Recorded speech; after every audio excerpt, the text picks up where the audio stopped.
রাজধানীর নয়াপল্টনের শারমিন একাডেমিতে শিশু শিক্ষার্থী নির্যাতনে অভিযুক্ত পবিত্র কুমার বড়ুয়াকে গ্রেফতার করেছে পুলিশ।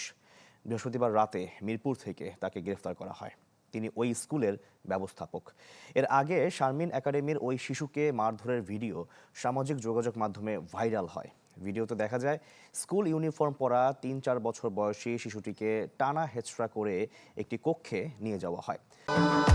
ভবিষ্যৎ হোক নিরাপদ, বিনিয়োগ হোক বিশ্বস্ত, আর আমার পছন্দ সল্ট বে। ওয়েলকাম টু সল্ট বে। সংশ্লিষ্টরা জানান, শাস্তির নামে এই ধরনের সহিংস আচরণ শুধু শিশুদের শারীরিক ক্ষতিই করে না, বরং দীর্ঘমেয়াদে তাদের মানসিক স্বাস্থ্যের ওপর গভীর প্রভাব ফেলে। তারা এটিকে শিশুদের জীবনের প্রতি সরাসরি হুমকি হিসেবে দেখছেন।